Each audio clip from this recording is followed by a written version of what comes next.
bungkus aku dong bungkus.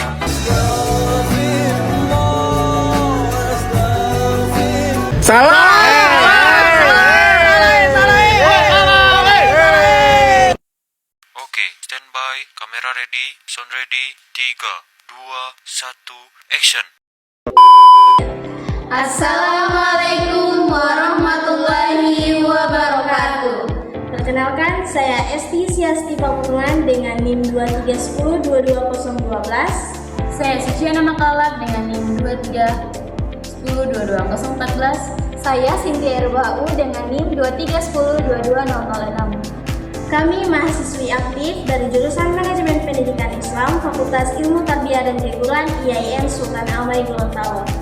Jadi tujuan kami membuat video ini adalah untuk memenuhi tugas mata kuliah Manajemen Perkantoran dan Kearsipan dari dosen pengampu Dr. Nurgamar MPD. Jadi langsung saja ke materinya. Selamat menyaksikan. Baiklah, saya akan memaparkan materi yang pertama terkait dengan pengertian komunikasi. Jadi, komunikasi adalah salah satu elemen fundamental dalam setiap organisasi, terutama dalam lingkungan perkantoran yang biasanya mengandalkan kolaborasi, koordinasi, serta alur kerja yang sistematis guna untuk mencapai tujuan bersama. Selanjutnya ada jenis dan alur komunikasi dalam kantor. Yang pertama ada komunikasi formal dan informal. Dalam struktur organisasi kantor, komunikasi dapat dibedakan menjadi dua kategori utama, yaitu komunikasi formal dan komunikasi informal. Komunikasi formal merupakan bentuk komunikasi yang berlangsung melalui saluran resmi organisasi, baik secara lisan maupun tulisan, dan berkaitan langsung dengan tugas, wewenang, serta mekanisme kerja yang telah ditetapkan. Kemudian, komunikasi informal berlangsung di luar saluran resmi organisasi dan lebih dipengaruhi oleh interaksi sosial antar pegawai. Komunikasi ini sering muncul dalam percakapan santai, diskusi non-formal, grup komunikasi internal, serta hubungan personal di luar jabatan. Kemudian, yang kedua ada komunikasi vertikal, horizontal, dan diagonal. Komunikasi vertikal merupakan komunikasi yang terjadi antara pihak yang memiliki jenjang jabatan berbeda, baik dari atasan ke bawahan maupun dari bawahan ke atasan. Komunikasi vertikal ini diperlukan untuk menyampaikan instruksi, kebijakan, laporan, evaluasi kinerja, serta umpan balik terkait pelaksanaan tugas. Kemudian, komunikasi horizontal terjadi antara individu atau unit kerja yang memiliki kedudukan sejajar dan struktur organisasi. Komunikasi ini diperlukan dalam koordinasi tugas, kolaborasi proyek, maupun penyelesaian masalah antar bagian. Sementara itu, komunikasi diagonal berlangsung antara pegawai yang berada pada level struktural berbeda tetapi tidak dalam satu jalur hierarki. Misalnya, antara staf bagian administrasi dan kepala bagian keuangan. Yang ketiga ada media komunikasi, baik itu lisan, tulisan, maupun digital. Komunikasi lisan mencakup percakapan langsung, rapat tatap muka, diskusi kelompok, atau komunikasi melalui telepon. Kemudian komunikasi tulisan lebih bersifat resmi dan terdokumentasi, seperti memo, surat dinas, notulen rapat, laporan, dan dokumen elektronik. Dan yang terakhir ada komunikasi digital, yaitu komunikasi yang meliputi penggunaan email, aplikasi pesan instan, platform kerja kolaboratif, dan sistem informasi manajemen. Dan yang keempat ada alur komunikasi dan hambatan yang sering terjadi. Alur komunikasi dalam kantor umumnya mengikuti struktur organisasi yang telah ditetapkan, namun dapat mengalami variasi tergantung urgensi pesan, karakter kepemimpinan, dan budaya kerja. Alur yang efektif ditandai oleh ketergantungan jalur informasi, kejelasan otoritas komunikasi, serta konsistensi peran yang diterima semua pihak. Namun dalam praktiknya, hambatan komunikasi sering muncul baik dari faktor teknis, psikologis, maupun struktural. Hambatan teknis dapat muncul akibat keterbatasan media komunikasi, gangguan sistem, dan ketidaktepatan penyampaian pesan. Sedangkan hambatan psikologis berkaitan dengan persepsi, emosi, prasangka jabatan, atau perdayaan gaya komunikasi antar pegawai. Dengan demikian, optimalisasi alur komunikasi bukan hanya berfokus pada sarana penyampaian pesan, tetapi juga pada pembangunan budaya organisasi yang terbuka, etis, dan adaptif terhadap perubahan. Baiklah, di sini saya akan melanjutkan materi kami yang kedua, yaitu tentang etika komunikasi antar pegawai. Etika komunikasi antar pegawai merupakan seperangkat nilai moral, norma, dan aturan perilaku yang menjadi pedoman bagi setiap pegawai dalam berinteraksi dan bertukar informasi di lingkungan kerja. Komunikasi yang beretika tidak hanya berfungsi untuk menyampaikan pesan secara efektif, tetapi juga untuk menjaga hubungan profesional yang harmonis, menciptakan suasana kerja yang kondusif, serta memperkuat solidaritas antar pegawai. Dalam konteks organisasi, etika komunikasi berperan penting karena menjadi dasar terciptanya koordinasi, kerjasama, dan kepercayaan di antara seluruh anggota lembaga. Secara umum, komunikasi di tempat kerja mencakup berbagai bentuk, baik komunikasi lisan, tertulis, maupun nonverbal. Etika diperlukan dalam setiap bentuk komunikasi tersebut agar pesan yang disampaikan tidak disalahartikan dan tetap sesuai dengan norma organisasi. Etika komunikasi membantu setiap individu mengendalikan diri dalam berbicara, menulis, atau bertindak sehingga interaksi yang terjadi tidak menyinggung pihak lain dan tetap menjunjung nilai-nilai profesionalitas. Kemudian, ada beberapa prinsip yang perlu diperhatikan dalam etika komunikasi antar pegawai. Yang pertama ada sikap saling menghormati. Setiap pegawai, tanpa memandang jabatan, usia, atau latar belakang, memiliki hak yang sama untuk dihargai pendapatnya. Menghormati orang lain berarti menghindari perilaku seperti memotong pembicaraan, menggunakan nada tinggi, atau menyebarkan gosip di tempat kerja. Sikap saling menghormati menumbuhkan rasa saling percaya dan menciptakan iklim komunikasi yang positif. Yang kedua ada kejujuran dan keterbukaan. Pegawai dituntut untuk menyampaikan informasi secara benar, tidak manipulasi, dan tidak menutupi kesalahan yang dapat berdampak pada kinerja tim. Yang ketiga ada kesantunan dalam berbahasa.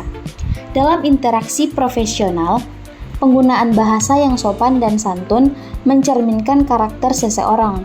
Bahasa yang kasar atau merendahkan dapat menciptakan konflik dan menurunkan motivasi kerja.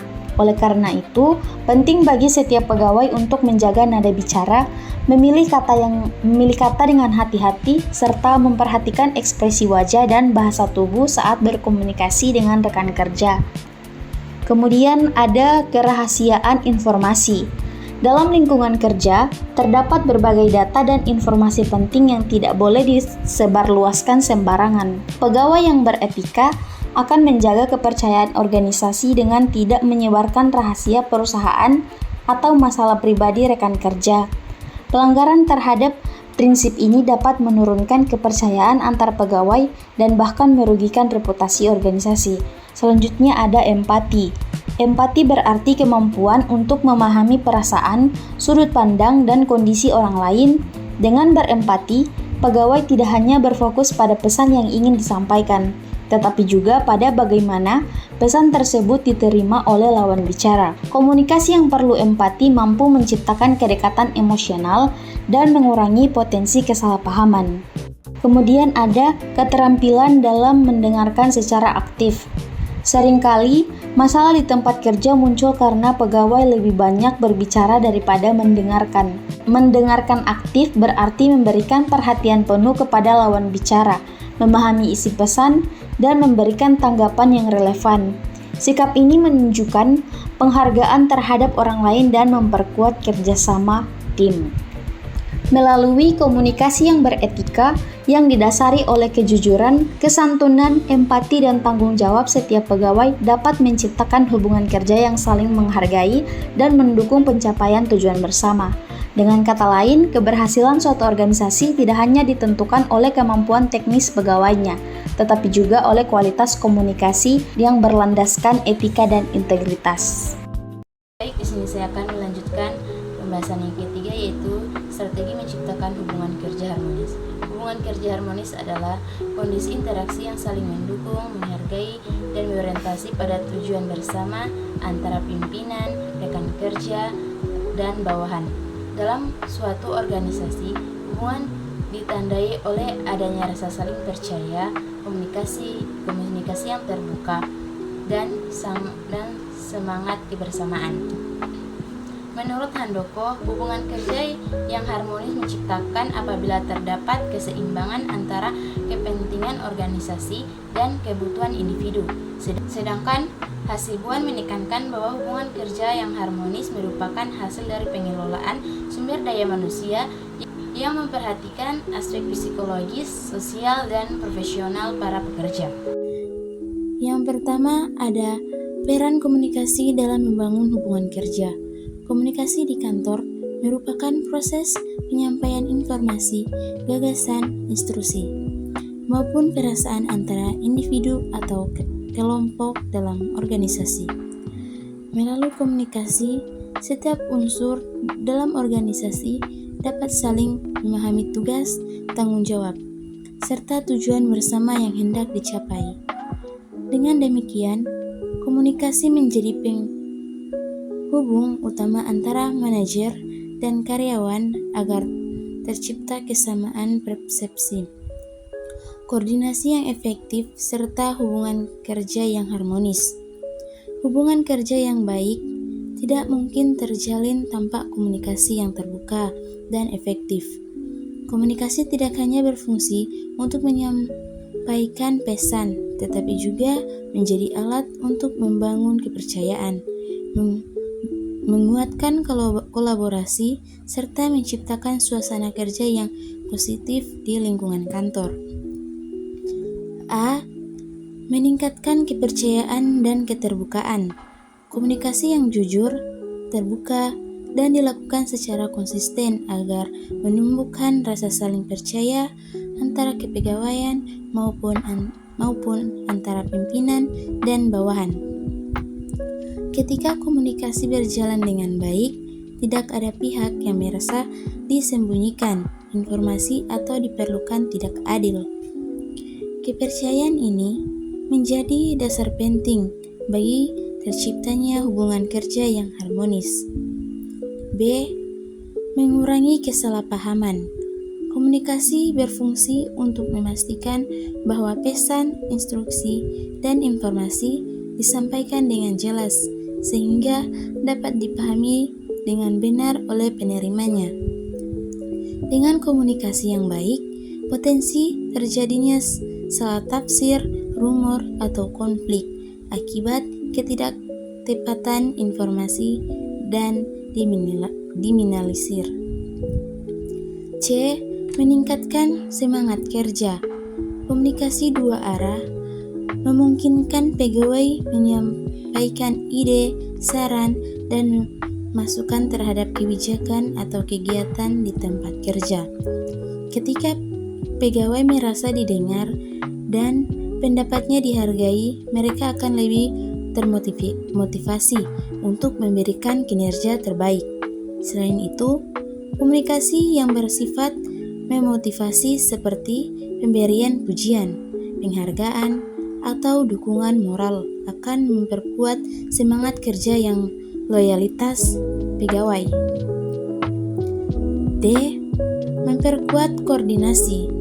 Salah satu fungsi utama komunikasi dalam hubungan kerja adalah memperlancar koordinasi antara bagian atau antara individu di dalam organisasi.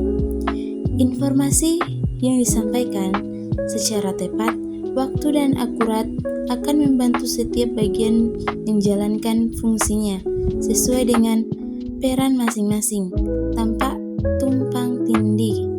Koordinasi yang baik juga mencegah terjadinya kesalahan kerja dan meningkatkan efisiensi organisasi.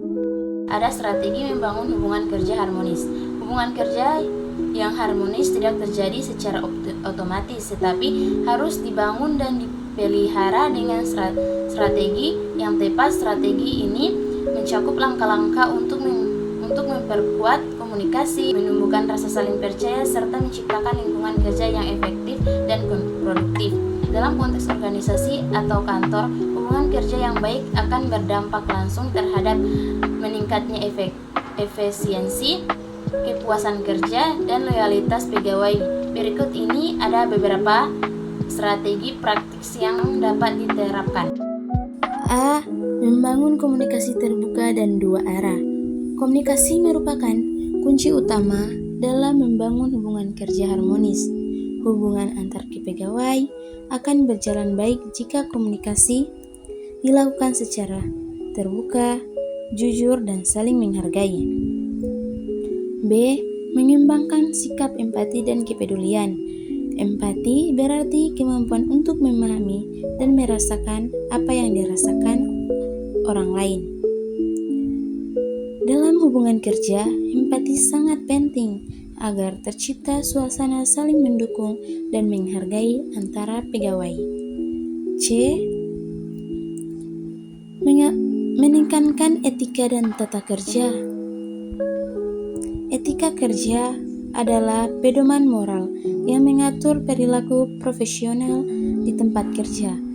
Penekanan etika menjadi landasan penting untuk menjadi hubungan kerja tetap sehat dan produktif.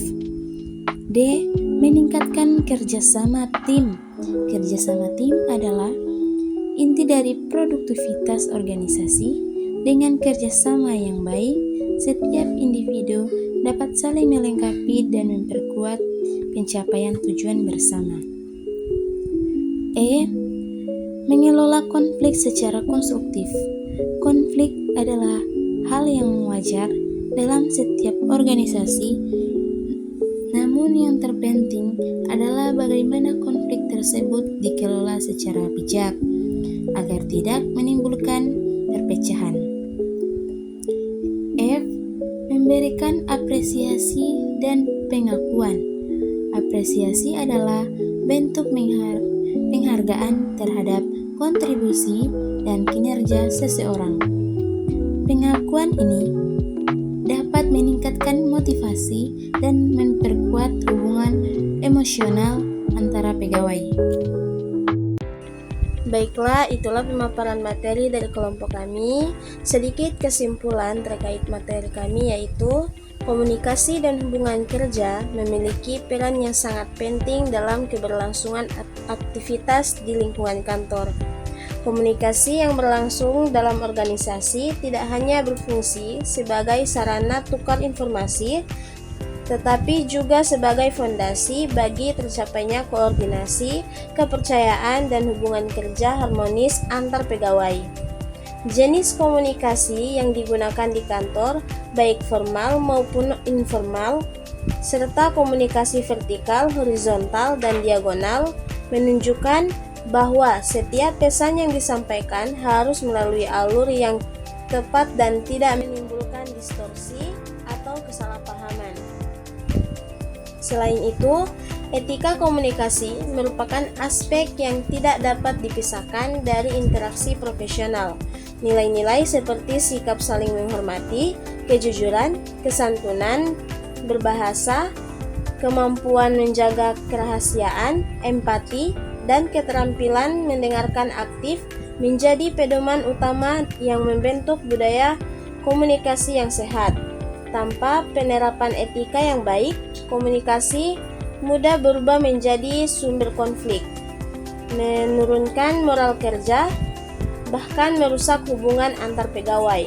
Sementara itu, pembahasan ini juga menegaskan bahwa kerja yang harmonis hanya dapat tercipta melalui strategi yang terencana, seperti membangun komunikasi terbuka, meningkatkan empati, menjaga etika kerja, memperkuat kerja tim, mengelola konflik secara konstruktif, serta memberikan apresiasi kepada pegawai. Hubungan kerja yang baik tidak terjadi secara otomatis, tetapi merupakan hasil usaha organisasi dalam membangun iklim kerja yang saling menghargai, saling percaya, dan berorientasi pada tujuan bersama.